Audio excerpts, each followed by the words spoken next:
Hey everyone, welcome to another episode of Trading Bitcoin with your host Tone Vaith, coming to you live from Tbilisi, Georgia. Uh, we'll see here.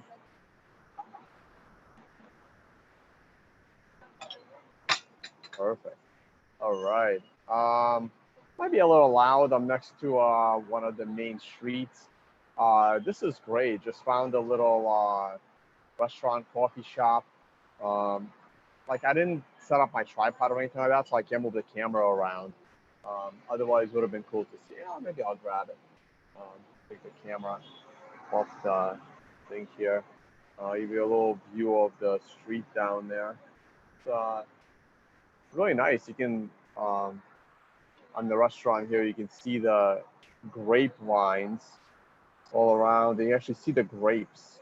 If you look behind me right there, like there's actual grapes like growing all around this restaurant. So that's really cool.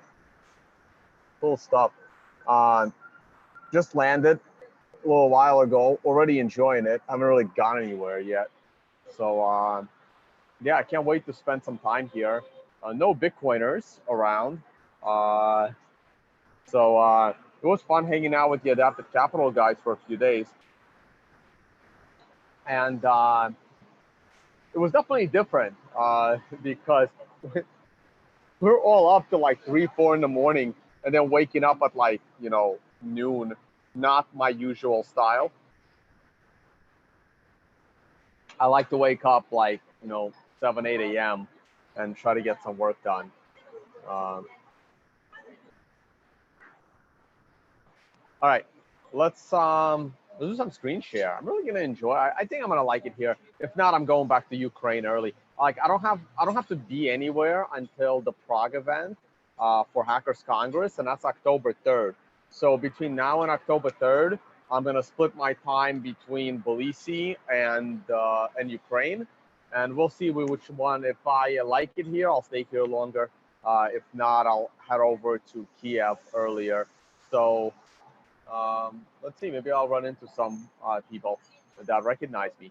I think only 1 or 2 people reached out from here, so I'll just, hang back, get some work done, maybe go see the countryside. We'll figure it out. I like to live dangerously, as you guys know. All right, let's do this. Let's do some screen share. I'm gonna do some more Q&A. Maybe look at some traditional markets. I don't really have a plan. Maybe I'm streaming too often. I don't know. Um, Oh, hey guys, really important because I always forget to say. Um, if you're paying me for pretty much anything, if you're paying for a workshop or a conference, or don't ever pay anywhere other than the official tonebase.com website or the website of the conference itself. There's 2 reasons here. One, I'm not going to ask you to pay me over Telegram or Instagram or anything like that. Second, um, this is a company, right? This is a business. So, I mean, everything goes through the business account. I mean, there is taxes that you have to pay and stuff like that. So everything is, a legal official business. So I'm not going to be like asking you to pay me outside of that. So everything runs through, everything runs officially. I don't like breaking the law. So, uh, so make sure if you're going to pay for a conference, you do it through the website itself, uh, not by any other means. So speaking of conferences, um, guys, the financial summit is really in demand. And I know a lot of you are like tired of watching me talk about it. The good news is, well, the event is still a month away, but after about a week, it's possible I won't be talking about it anymore because there won't be any more spots. So if you are considering it, you really want to reach out and find out availability. At the least, this hotel may not be available, in which case you'll be responsible for your own reservation, your own accommodations on top of your own flight. For now, we still have a few rooms left, so you may want to get involved. Unconfiscatable should go on sale very soon. I know we are a little bit delayed on that part. All right. Um, let's get into the charts. All right. Um, let's get into the charts. So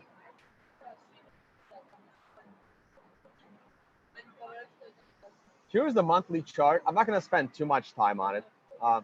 Here's the monthly chart. Still looks good. No, nothing really changing there. Here's the weekly chart. Now the weekly chart is the interesting one. We see the price has pulled back up. I believe this happened after our last video with some of the guys from Adaptive, Willie Wu and David Paul. So right here, I said that TD activates a short trade on a red 4 going below a red 3. There is a reason why I don't like shorting red 4s below red 3s. And if you look now, we are back to a green 1. And I believe I was very, very clear yesterday when I said, even though a short trade has technically activated according to sequential, this is not a short trade I would be interested in taking because it's too dangerous when I compare the weekly chart with the daily chart. The daily chart is still in the triangle. I am not interested in going short or long while I'm in this triangle. Now, the triangle was only drawn like around this area here, right? So it's not like I had this triangle for the last 3 months. The triangle is I've only been talking about this triangle for at most 1 month, okay? So that means it's been in a no trade zone. And if this candle ends as a green 1, which appears to be the most likely scenario, because today is already Friday, that's another neutral point. So for those that are using sequential and manage to short right here, if the week closes as a green 1 instead, you have to take that loss. Unless your stop loss is probably, I would have my stop loss at 11,000. So I may still be in the short trade, but it was a very dangerous short to execute. The odds were not in your favor here. So right now I am still neutral on the market from a weekly scale, and I am neutral on the market from a daily scale. On a daily, we are on a red 5, and we might actually complete a red 9. All we got to do is go a little bit lower, and we'll get the other red numbers. I am still leaning bearish over leaning bullish, but we are getting close to the top of that triangle. So the top of that triangle is at the current price at the end of September. So if we make it to October 1st, the top of the triangle is only $10,100, which is actually lower than current price. However, we would also be probably below the 128-day moving average, which we managed not to close below. And that's a very bullish sign. So so everything is pretty much mixed right now between bullish and bearish.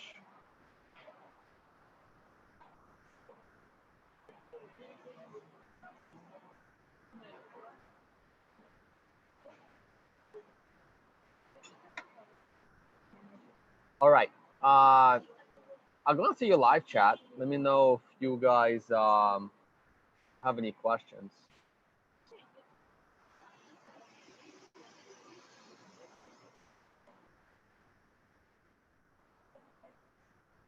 I want to talk about oil. I forgot to talk about oil last time. All right, here is the 12-hour chart, nothing interesting. Here's the 4-hour chart. The 4-hour chart is interesting to me. Oh, by the way, going back to the daily chart, I really should be paying more attention to the BitMEX funding rate. This is telling us that markets are more likely to correct than go higher. So be careful with the continuously high positive Bitcoin BitMax funding rate. The CMF looks good on the daily. On the other hand, ooh, look at the CMF on the 4-hour. So the CMF on the 4-hour has just gone positive once again. And that's a decent sign. Look at how on a 4-hour, we came up and hit.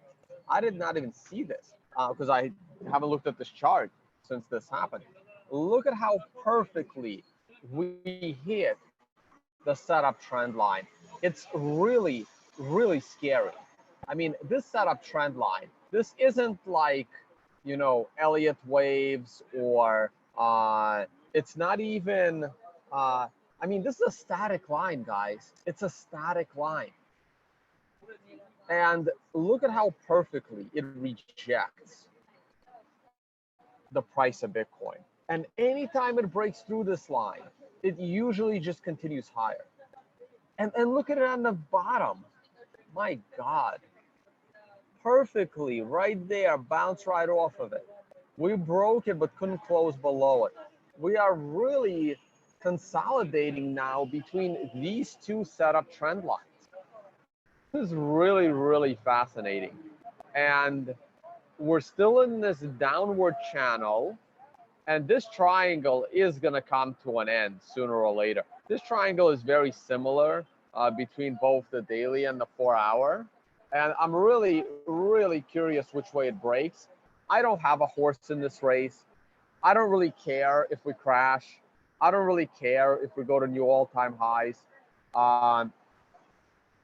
If I really cared, I'd be trading and not sitting here at a cafe enjoying my teapot of tea and streaming with you guys, waiting for my Airbnb. All right. In countries most people can't find on a map. So I don't have a horse in this race. I like to be right. I don't like to be wrong. And I'll start trading again, probably not crypto. I prefer my traditional markets with options. Maybe I'll trade some crypto, who the hell knows. Crypto's too, I mean, look, I just spent some time with Murad and David. Willie doesn't actively trade, so Willie's relaxed, he's hanging out, he's having a good time. But the other guys are like, you know, they're watching the charts, they're actively trading. I like felt the stress, and they're doing pretty well. I mean, their trading is profitable, and and they enjoy it, but you feel the stress, and I get stressed out enough by the trolls, which is why I've turned off comments for my YouTube videos once again, and I may even do the slow mode on my live chat back to 6 minutes. I'm just tired of dealing with stupid. All right, enough. I restarted my computer again, so charts will be loading. Old season might be over. Lasted a good 3 days. We'll see. I gotta get DJ Thistle back on the show. I gotta find more about this equinox to solstice old season. Very fascinating stuff. I enjoy it. Anything that has to do with the moon and the stars and the solstices and solar flares, which is why I enjoy my conversations with Ben Zan. I like that stuff. I do think that Bitcoin will go to the low 7,000s, but it doesn't have to do that. I'm somewhat confident we will go to the low 8,000s, but it doesn't have to do that either. You know, Bitcoin dominance is pulling back a bit. That's okay.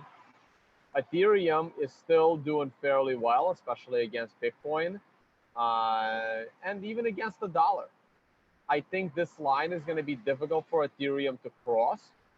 And look, once again, the setup trend line does not disappoint. It just doesn't disappoint. Man, I gotta. We have that notification service for 9s and 13s, but I'm almost tempted to start doing notifications for at least myself on 9s and 13s. Sorry, not 9s and 13s, on setup trend lines. I mean, it's just amazing how useful those lines are. Absolutely amazing. Just straight bounce right off of it. Litecoin. Litecoin, what is that? No, that's not the setup trend line. And look, once you break this setup trend line resistance, look how Litecoin just collapsed. We'll see what happens. B trash, don't care. Don't care. Gold.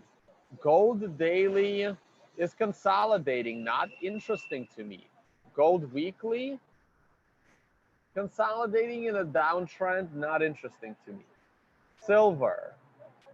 Had a 9 buy, not the kind of 9 that gets me excited. And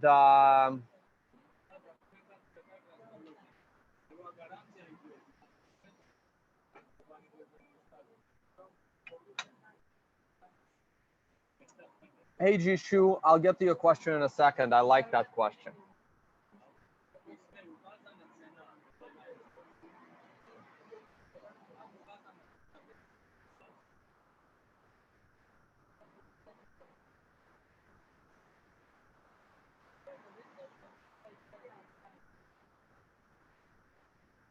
Okay, let's get back to this. Silver, a beautiful top on a 9 daily with a combo and sequential 13 in the area. Beautiful top on a 9 weekly. Silver is still probably in its 1 to 4 candle correction. I would need a higher high. I would need a high higher than this week. If next week silver goes up above the high of this 2 candle, I would then take silver seriously. For the moment, I am not yet taking silver seriously. For the moment, I think we can still enter the countdown phase. And if we break the setup trend line, we can still accelerate down. I am not, I'm not back, like, okay, so check this out. Over here, let's go back to the weekly precious metals. So I am still a little skeptical of this run up. It's just like Bitcoin, just like I was skeptical of the Bitcoin run up that we had earlier this year. It's very similar for me in gold and silver. I'm not, I don't feel bad about that. That's my view on the market. Now, by breaking the 38% Fibonacci line, I become bullish from a TA perspective, but I am not yet bullish from a fundamental perspective on gold. Call me crazy, call me whatever you like. I am not yet bullish on the fundamentals of gold. I'm only bullish on the technicals of gold. I like to be bullish on both fundamentals and technicals. For the moment, I am always bullish on the fundamentals of Bitcoin. This is where people are stupid. I am always bullish on the fundamentals of Bitcoin. I have been bullish on the fundamentals of Bitcoin either from the moment I found out about Bitcoin in 2011 or from the moment I bought my first Satoshi in 2013. At no point, there hasn't been a single day of my life since I bought my first Satoshi was I not fundamentally bullish on Bitcoin. I probably should have said this without, screen share, so that I'll repeat. Let me stop screen share. I don't need it right now. I'll repeat it. I'll repeat. I have my scenery, got my nice tie shirt. Drop the camera a little bit. Let me be absolutely clear. Since the day I bought my first Satoshi, I have been bullish on the fundamentals of Bitcoin. Every single day, every single second, and probably in my dreams. Okay? Not once was I not bullish on the fundamentals of Bitcoin. And for most of that time, I have also been bullish on the technical picture of Bitcoin. I was bullish all throughout 2013. I was bearish through most 2014.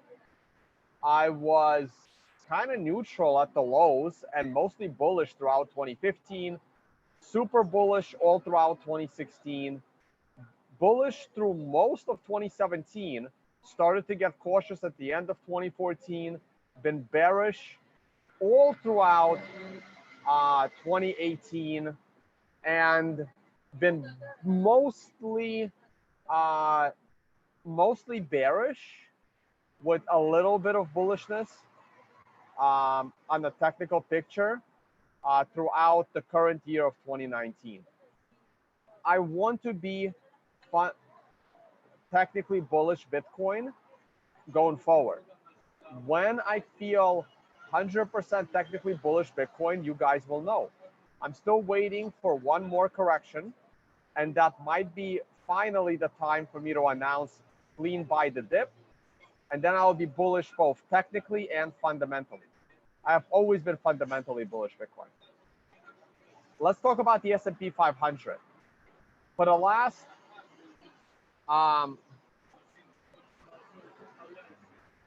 at least for the last 5 years, there's videos of me from 5 years ago, so this is verifiably provable.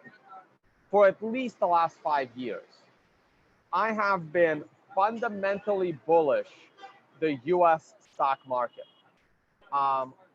Very on very small occasions have I not been. I've been 98% fundamentally bullish the U.S. stock market the last 5 years, and I have been 100% right on that. You can disagree, but whatever. I'd say I've been 98% fundamentally bullish the S&P 500, and I still am right now. I've been about 80 to 90% bullish over the last 5 years on the technical picture of the S&P 500. So I've been aligned both technically and fundamentally on the S&P 500 to the bullish side. Now let's go to gold. I have been fundamentally and technically bearish on gold for approximately the last 3 to 4 years. Probably since I realized and stopped buying gold coins.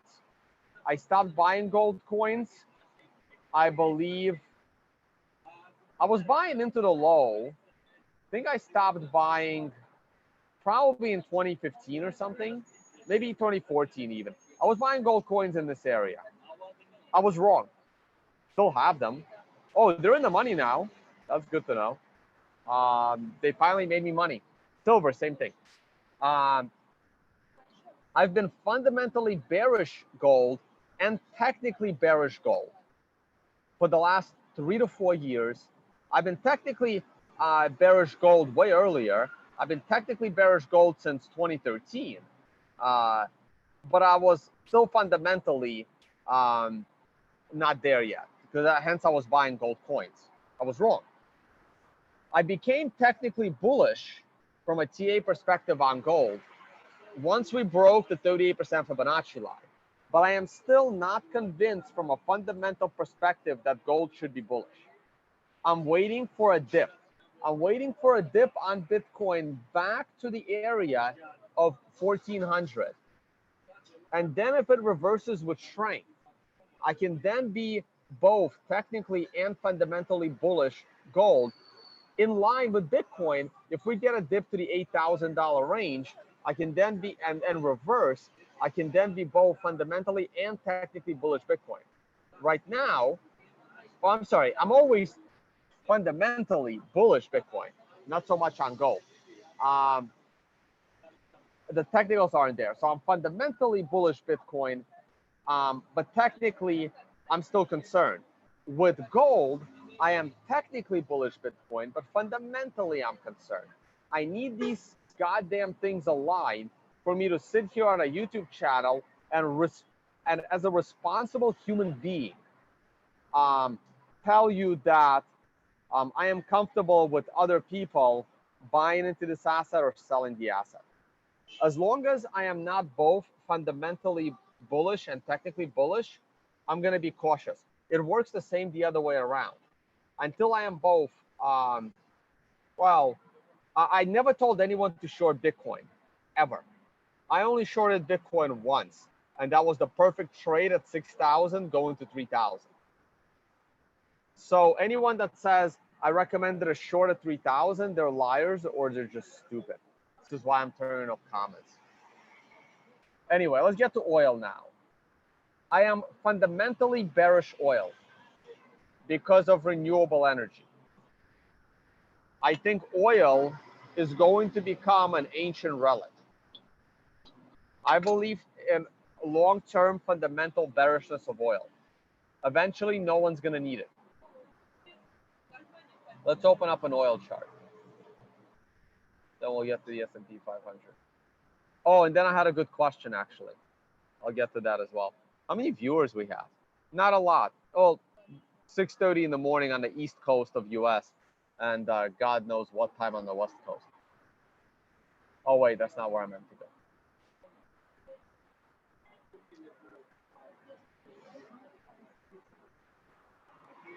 Oil on the weekly. Let's look at what this Saudi Arabia was not looking good with their oil problems. I don't even know what happened. I think like somebody bombed them, but you never know. You know, could have been a red flag by themselves. Who the hell knows? Nobody knows. You would think we'd have more information in a digital age. We don't. Look, that is a bad looking candle. That is a red candle. It's green on my end, but it's really a red candle. You can see it right there. It's a bearish candle. The gap's closing. It looks impressive, but it's not impressive. Last year, oil went from on October 1st, a year ago, oil went from 76 to 42. Jeez, that's almost a 50% correction. Oil is stuck once again below its 62% Fibonacci. Until oil breaks this Fibonacci line, I'm not impressed. Nothing's changing, guys. Nothing interesting in oil right now. You can speculate, you can day trade. I wouldn't mess with it longer term. S&P 500, well, what a surprise. Another bullish day, another potential bullish week. We got one more day of trading. All we got to do is go a smidge higher on the close today, and we have another bullish week, spitting distance away from all-time highs. Fundamentally, technically, I'm bullish. I am bullish the stock market. Always was. Not always, but still am. Let me get to your question. From Jishu. So keeping in mind yesterday's show, Willy Woo and others kind of do not believe in meeting the triangle breakdown target. What about tone? Let's go back to the triangle. The triangle breakdown target is at $5,000 a Bitcoin. Just above 5,000. 5,150. Do I think that this target is going to be met? On a scale of 1 to 100, I give this maybe a 35 to 40% chance that this target is going to be met. Now, Willie says 0%. Murad and David Poole are probably in the vicinity of 0. I can't see them being more than 5% that this triangle target will be met. I am maybe not 40. I am in that 30 to 35% range that this target could be met. I am more than 50% confident that the $8,000 vicinity is going to be met. Like the 200-day moving average, a third of the way down into the target of the triangle. I am greater than 50% confident in that. If we go down to what's my confidence level of 7,000 or lower, I'm going to drop that to just below 50% in that 45% range. Meeting the complete target of the triangle, it's unlikely, but my chances of that happening are significantly higher than most people. I'm really curious what Van Zen thinks, and we're all gonna find out in Bali. You know, we'll see. Maybe I'll do a stream. Oh, unplug my charger here. Come on, get out. All right. So that answers your question.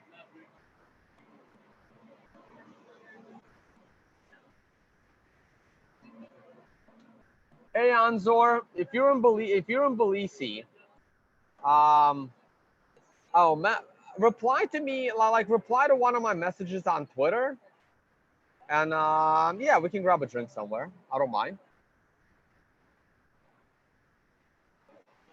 Can't really message you, so.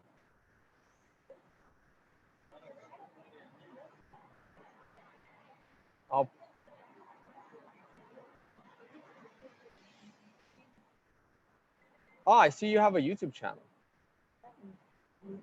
Oh, but you don't have your own videos, just playlists. All right, cool. Yeah, you know what? I'll keep an eye on my Twitter. So I got your name. So let me know.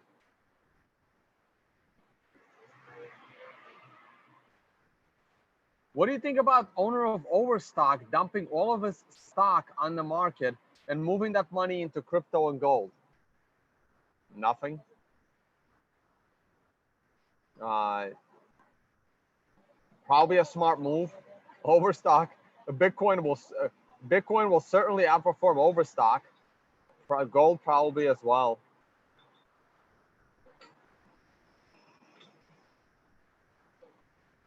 Yeah, I meant false flag. If I said red flag, I'm an idiot.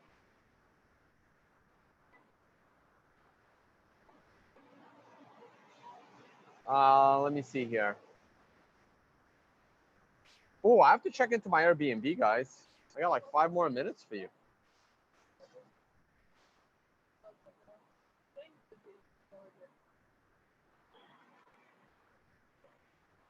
Tone, do you think that it's a good idea to buy silver, gold, and hold cash to prepare for the forthcoming financial crash? Probably not. I'd rather hold Bitcoin. I'm still comfortable with having my money in stocks. You should have some silver. Well, no, let me take that back. You shouldn't have any silver. You should have some gold, a little tiny bit. You should have cash. I like cash. I like US dollars. You should have some stocks. I mean, people have been preparing for a financial crash for the last 40 years. Please do a Google search. One of my favorite articles of all time. Doug Casey, People Magazine,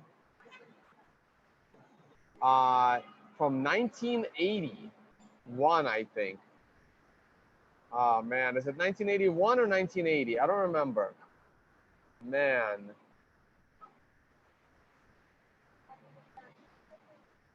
Founded 1981. These bad news bears are, so how many years has it been since 1981, guys? Quick math. We're almost in 2021. So we're 2 years off, a year and a half off of 2021. So it's almost 40 years. It's been 38 and a half years. You have to read this from Doug Casey. He was 34 years old at the time, so this makes him 82 years old right now. Let's see what Doug Casey recommends. He warns that the US will enter a depression that will make the crash of 1929 Look like a technical error. Not even close. Let's see what else he recommends.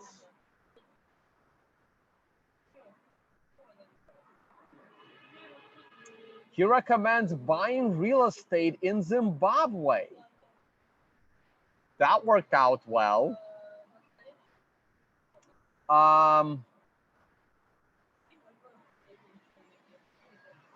Let's see what else he recommends. I remember this by heart. Recommends buying knives. Knives will be a very useful tool in the coming financial crisis. This, look, I like Doug Casey. I love Doug Casey. His interviews are great. I love his quotes about governments treating you like a milk cow and a beef cow and all this other stuff. Oh, he talks about how Switzerland is a safe place to, as a tax haven, to store stuff. Is the stream bad? People comment, how's the stream?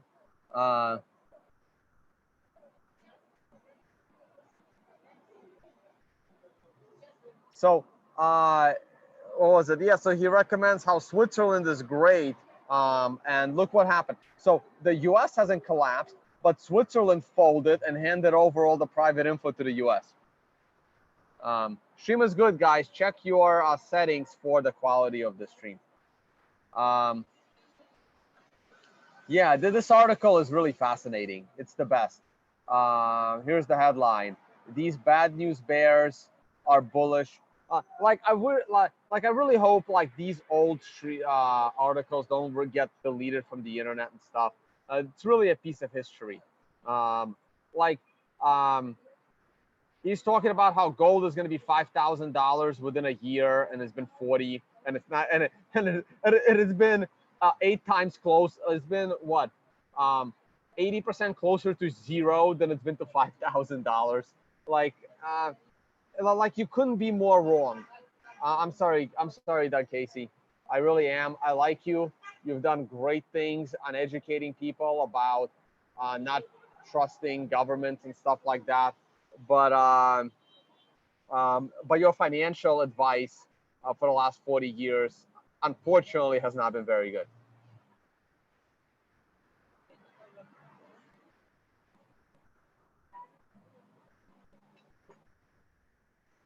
Okay. So yeah. All right. Let me real quick. We had a few. I spent 3 hours putting comments into the alert notifications. And if you're not in the free alert notifications, you should be. Check the link in the video description. Okay, guys? We had some more that I didn't comment, so maybe I'll just go through them real quick live on camera. I don't feel like going through my list of stocks. I'm being lazy.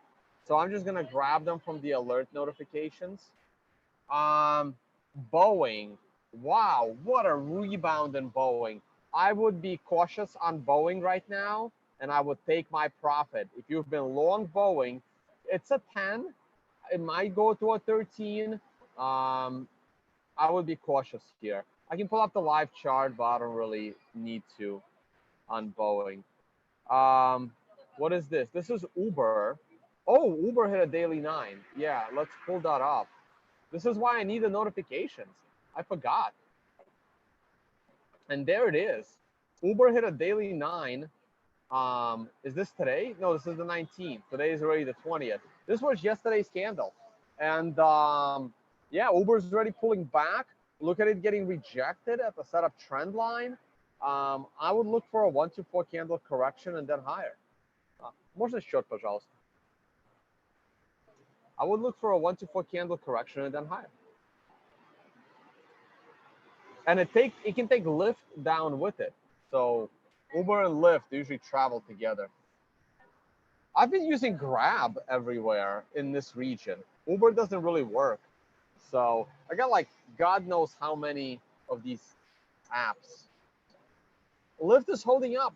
So if Lyft can just stay flat and up a little bit, get above the moving average, I still think they can rebound. And Lyft's on a weekly 9. Lyft's on a weekly 9, so that's good too. All right, what is this? Coca-Cola. Is Coca-Cola interesting? Very interesting, actually. I like this pullback off the 9. I like the hold of setup trend. I like this 9 that didn't stick. Let's see if this musters any strength. Not the best of plays, but I wouldn't. It's a low risk buy, high risk sell. Not a perfect buying opportunity. Still a lot of risk. About $1 worth of risk. But yeah, decent. I like it. See, this is the kind of 9 I don't like. I don't like my high candles coming in at number 6. I would stay away from this break of setup trend. I would ignore this. Not everything in a notification is going to be useful. First Republic Bank. I don't like this consolidation. I'm 50-50 on this. It can go up, it can go down. Find better opportunities. Oh, this looks promising.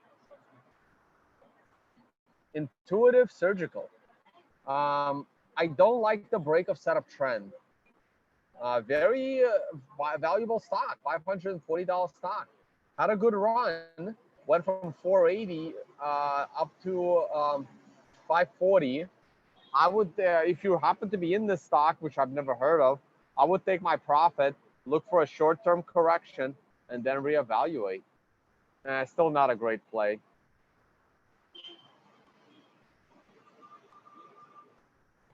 Nectar Therapeutics.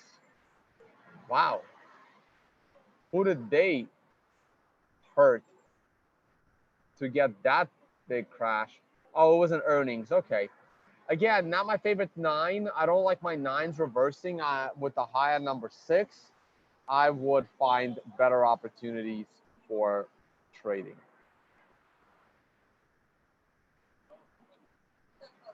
I like this better. Southwest Airlines. Big run up, broke setup trend. It's broken setup trend before and pulled back hard. You see, this is why I don't like these buy 9s with 6 marking the lows. They tend to like exhaust here. I don't like the consolidation because consolidation makes me bullish. The 9 makes me bearish. So this is a neutral play. It can go either way. I don't like it anymore. Let's see,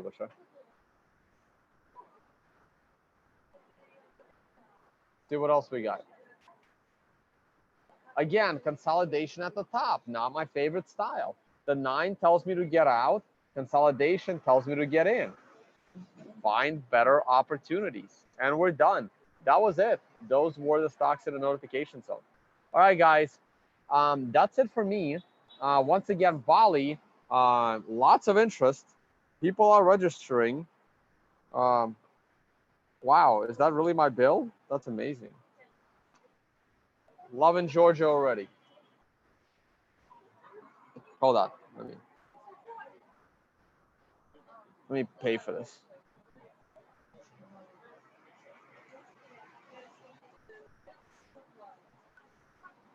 Oh man, hope they have change. Coming up just short. Oh, maybe not. I wonder what the tipping situation is like. I think I have like change. I've been sitting here for quite a while, so I'm not exactly sure what the tipping culture is.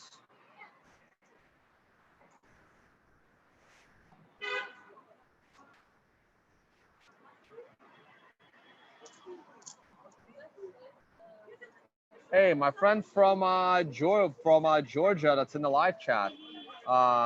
What's the tipping culture here in Georgia? I don't like to over tip. I'm very cautious about over tipping, and not because I'm cheap, it's because it messes up the local economy for the locals. A bunch of foreigners come, start over tipping, and then and that's not part of the local culture. And then the local people, which can afford to tip well, um, don't get treated as well at their local restaurants. So I am very cautious about over tipping in foreign countries that don't have a tipping culture.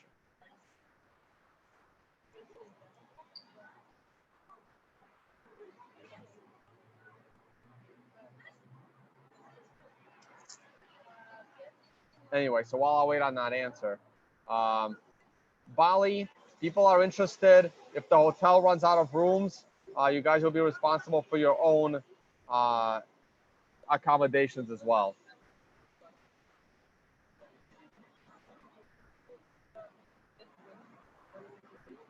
I like Stu's comment. Tone tips waiters in Georgia and the economy collapsed. All right. Tonebase.com. Guys, if you're going to pay for a workshop or a conference, make sure you only do it through the websites, through the conference websites. Workshops, I will be in Romania on this trip. There's an in-person workshop in Romania. Nothing else really scheduled coming up. My calendar, you can see where I'm going to uh, when it loads. Right now, I'm already in Georgia, and I'm expecting to go to Kiev, and then I'll be in Prague. If you want to support, check out the affiliate page. If you want access to the indicator that I'm using, check out the indicator page. If you want to buy some cool t-shirts, check out the store. And the education is self-explanatory. All right, guys. Saying goodbye from the Republic of Georgia. Already like it here. And I will talk to you all on the next one. Bye, guys.